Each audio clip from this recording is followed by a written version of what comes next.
Back with markets at noon, and one stock to watch out for today on the street is Puravankara. Let's fire up the stock and see what the performance is. 11% uptick coming on that stock on the back of very healthy and very strong Q3 updates that the company posted earlier.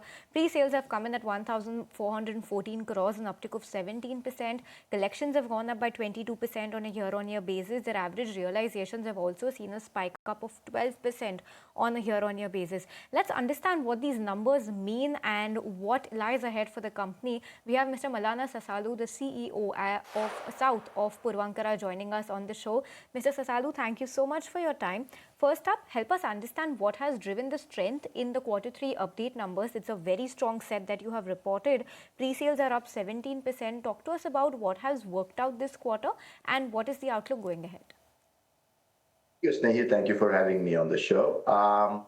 Yes, we have done extremely well, 1,414 crore rupees of sales in this quarter, which is 17% over the last previous quarter of the same of the previous year, the same quarter. So this is based on strong sales in our sustenance, and also we've had one launch and which has done reasonably well. So it's fundamentals of the business have been followed, and it's the efficiency which works, and also that some of the high ticket sales in Chennai and Bangalore we've done extremely well. Somerset in Chennai and Deansgate in Bangalore we've done well. So it's the market is also supportive in all of the things that what we have done. So those are the reasons why we have done. And also on the other side, where our collections have improved, and we've done over the last, from the previous year to this year, that if you look at it, we have 24% up. Quarter over quarter, we are doing 8% higher. And also on the burning, that is the construction, that's been very, very steady. That we've been so far we've done around 1,120 crore rupees of construction spending. So that is all reflected in our show so far. And also that in the beginning of the year, we had told that we were going to launch around 8 projects in Bangalore, 1 in Chennai and 1 in Coimbatore.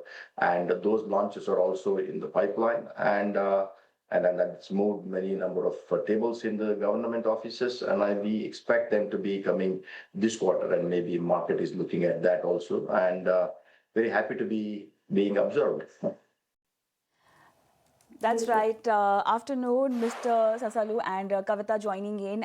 They're just focused on the pre-sales momentum, You've guided for pre-sales momentum to accelerate in H2 FY26, supported by very healthy launch pipeline with sales potential of almost 5,000 crores. I just want to understand if you could share, what exactly is tied to the secured approvals out here, and how are we looking at executing all of this? Yeah, so I think we are on the process of getting this approval over the last 8-9 months, and most of the environmental and the pollution control board approvals took some time, and added to that the e-Khata change, and also particularly in Bangalore about bifurcation of the Bangalore Brihat Bangalore Mahanagaraparika into GBA into 5 different sectors, and all that settling down happened for some time, and it's all in the good interest of the city, and I think it's going to augur well in future.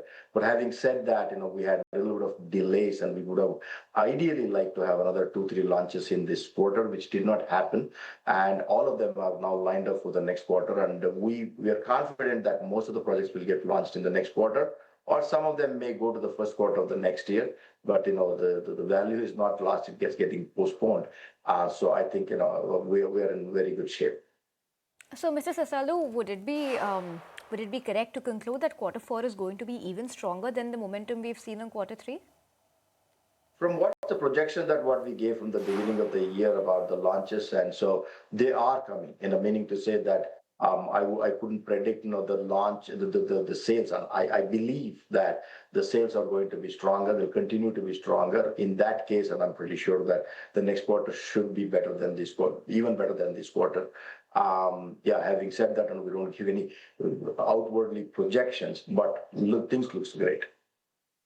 I'm tempted to ask you, one of the biggest project wins that you've had so far is the Malabar Hill redevelopment project. Talk to us about what is the stance on redevelopment going ahead, and how many of your new developments are going to be own developments, or primary developments versus redevelopments. How is that balance going to be struck up? So it is opportunities that get presented in the market, right?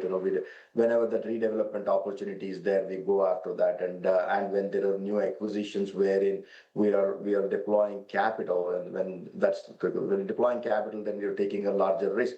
Then when there is a larger value to be realized because of that, then we go ahead and do the purchase of the property. And of course, that there is, in at least in South India, that we have a lot of joint developments that we keep doing, so where we are sharing the risk with the landlords. So I think there is no single formula that is there. As and when the opportunities get presented, and we take them, and we move forward. And Malabar, as you rightly put it, Malabar Hills is a great win that we had. And the team Invest continues to do that kind of business development, and I'm sure that we have a good future out there. All right. With that, thank you so much for taking time out today and speaking to ET now. And thank you so much for sharing all the insights on the results as well. Thank you, Ravita. Thank you, Snehi. Thank you for having me here. All right. Thank you. So Puravankara in focus in today's trade, but then it's time for a short break, and post that more stock-specific action and news coming up. Stay tuned.